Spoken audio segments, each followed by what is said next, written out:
আছো বন্ধুরা? আশা করি তোমরা সবাই অনেক বেশি ভালো আছো। আমিও অনেক ভালো আছি।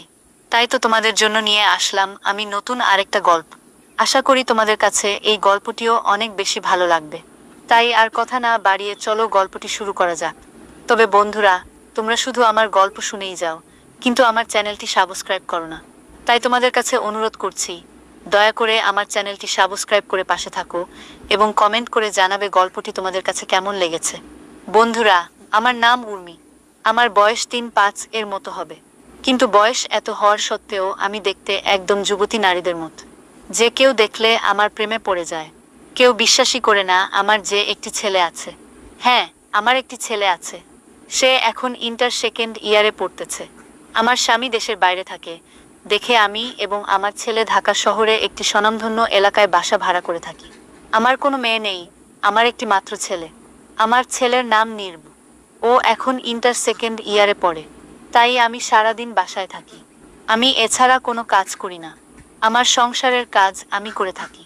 আমার ছেলে অর্থাৎ নির্ভ একটি স্টুডেন্ট হিসেবে খুব ভালো, সবসময় ফার্স্ট হতো। তো একবার সাময়িক পরীক্ষার আগে ও আমাকে বলতেছিল, সাময়িক পরীক্ষা বলতে ইন্টার পরীক্ষার আগে, ও আমাকে বলতেছিল, আম্মু, যদি আমি ইন্টার পরীক্ষায় গোল্ডেন এ পাই তাহলে তুমি আমাকে কি দিবে? আমি বললাম, বাবা, তুই কি চাস? ও আমাকে বলল, তুমি আগে বল, আমি যেটা চাই তুমি দিতে পারবে কিনা, এবং আমি যা চাইবো তুমি তাই দেবে কিনা। আমি বললাম, তুই যাই চাবি আমি তাই দেব।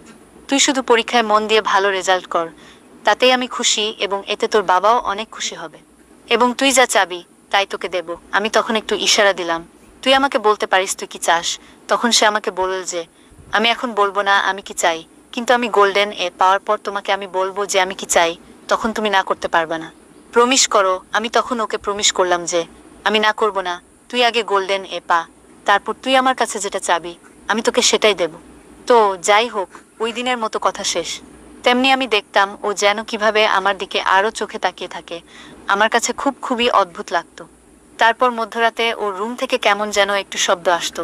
আমি বুঝতাম এগুলো কিসের শব্দ, কিন্তু কিছু বলতাম না, কারণ ছেলে প্রাপ্তবয়স্ক, ছেলে বড় হয়েছে, কি আর করার। তবে আমি ওর সামনে অন্য রকমই থাকতাম, কারণ আমার মাথায় এত কিছু থাকতো না যে ও আমার দিকেও শেষ পর্যন্ত এভাবে তাকাবে। বন্ধুরা, তোমাদের কাছে গল্পটি কেমন লাগতেছে অবশ্যই কমেন্ট করে জানাও। যাই হোক বন্ধুরা, তো এভাবেই চলে যায় অনেক দিন।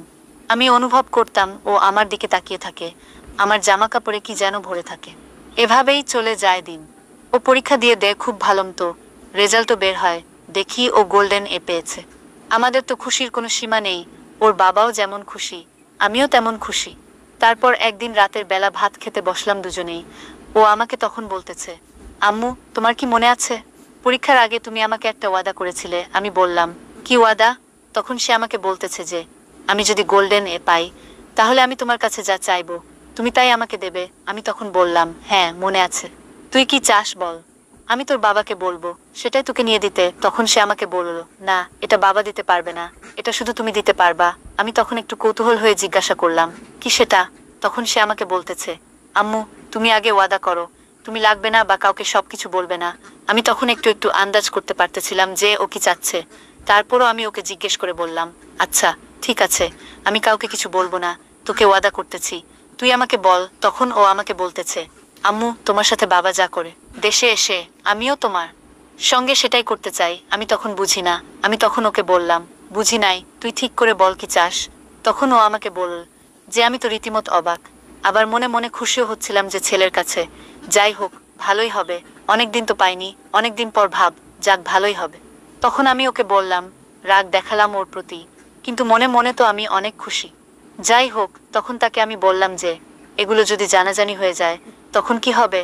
ও আমাকে বলল, কিভাবে জানবে? না, তুমি বলবে না। আমি বলবো না।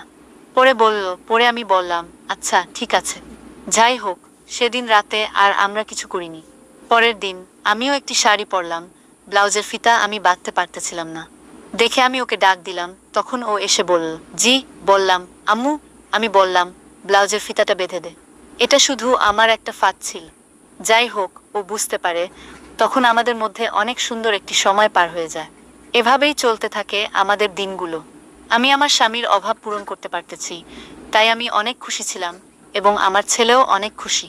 যাই হোক বন্ধুরা, আজকের গল্পটি তোমাদের কাছে কেমন লাগলো কমেন্ট করে জানাও এবং চ্যানেলটি সাবস্ক্রাইব করে রাখো যাতে এরকম নতুন নতুন গল্প তোমরা কেউ মিস না করো। ধন্যবাদ।